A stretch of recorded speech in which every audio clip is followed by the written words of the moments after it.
Babar Azam top form में है। बाबर आजम पाकिस्तान के लिए स्कोर बना रहा है। आप लोगों को क्या मसला है बाबर आजम से, ये कहना, ये सवाल है माइक हैसन का रिपोर्टर से। और कहना है कि बाबर आजम बिल्कुल परफेक्ट जा रहा है, जो मुझे उससे चाहिए वो उसके पास है और वो टॉप फॉर्म में है। कौन कहता है कि वो आउट ऑफ फॉर्म है? वो पाकिस्तान के लिए स्कोर बना रहा है और अगर इससे ज्यादा बनाता है तो पाकिस्तानी टीम के लिए और अच्छा है।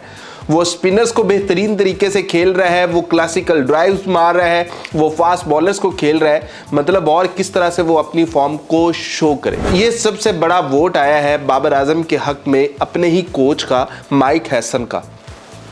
माइक हैसन ने कहा कि बाबर आजम को टीम से ड्रॉप करने का सवाल ही पैदा नहीं होता। वो पाकिस्तानी टीम की एक कड़ी है, वो पाकिस्तानी टीम को लेकर आगे जा सकता है, वो उसके पास सब कुछ है। मुझे बाबर आजम की टेक्निक के ऊपर, मुझे बाबर आजम के ऊपर ज़रा भी कोई शक नहीं है। पीछे एक मसला चल रहा था बाबर आजम के साथ, लेकिन बाबर आजम ने वो कंप्लीट कर लिया है और मैंने देखा है कि बाबर आजम प्रॉपर फॉर्म में है। अब स्कोर कभी कभार रुक जाते हैं, स्कोर आना शुरू हो जाएंगे। जब एक बार आएंगे तो स्कोर आते चले जाएंगे। तो आपको बाबर आजम के बारे में फिक्रमंद होने की ज़रूरत नहीं है कि उसे टीम में रखना है, निकालना है, क्या करना है। वो मेरा सबसे बेहतरीन प्लेयर है। तो ये जब कोच ने कह दिया तो ये जो आवाज़ें उठ रही थी कि बाबर आजम निकल रहा है, बाबर आजम को ड्रॉप किया जा रहा है, फलाना किया जा रहा है, फलाना किया जा रहा है, ये तो कहानियाँ ही ख़त्म हो गई। बाबर आजम पाकिस्तानी टीम का हिस्सा रहेगा, पाकिस्तान टीम के साथ चलेगा। श्रीलंका के खिलाफ बाबर आजम सेंचुरी भी मारेगा। ये ऐसी एक वाइब्स आ रही हैं कि बाबर आजम श्रीलंका के खिलाफ सेंचुरी दागेगा और कई सेंचुरियां बाबर आजम की और इंतज़ार कर रही हैं। पाकिस्तान की तरफ से वो सबसे ज़्यादा सेंचुरी मारने वाला प्लेयर भी बनेगा। तो बाबर आजम के ऊपर पूरा ट्रस्ट है। बाबर आजम को फिर से बैक किया जा रहा है कि बाबर आजम कर लो, तुम्हें फिर से मौका मिल रहा है। पाकिस्तानी टीम के साथ है, इस्लामाबाद जा रहा है, जहां जा रहा है, ट्रेनिंग कर रहा है, सब कुछ हो रहा है।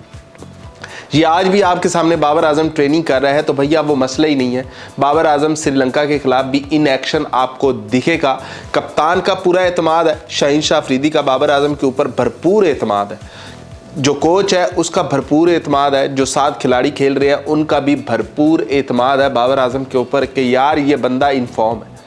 क्योंकि जो नेट्स के अंदर सही से खेल रहा है, मैच के अंदर भी जो शॉटें वो मारता है, वो लोगों का ख्वाब होती है कि काश ऐसी शॉटें हम भी मार पाए।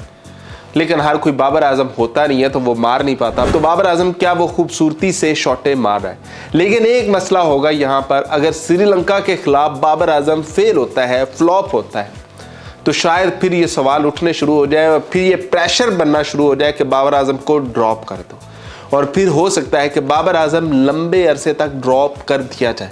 लेकिन ऐसी नौबत नहीं आएगी। बाबर आजम श्रीलंका के खिलाफ स्कोर बनाएगा, क्योंकि इस टाइम बाबर आजम को खुद की ज़रूरत है।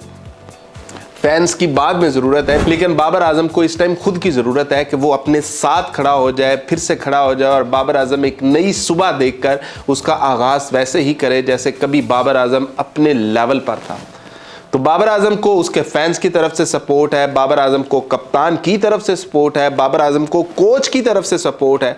तो जब इतने लोग सपोर्ट कर रहे हैं तो बाबर आजम खुद को नहीं सपोर्ट करेगा। तो बाबर आजम को सिर्फ अपनी सपोर्ट की कमी है। बाबर आजम जैसे ही मैदान में उतरेगा, अगर अपने साथ उतरेगा तो भैया लेवल और होगा। क्या कहते हैं आप लोग?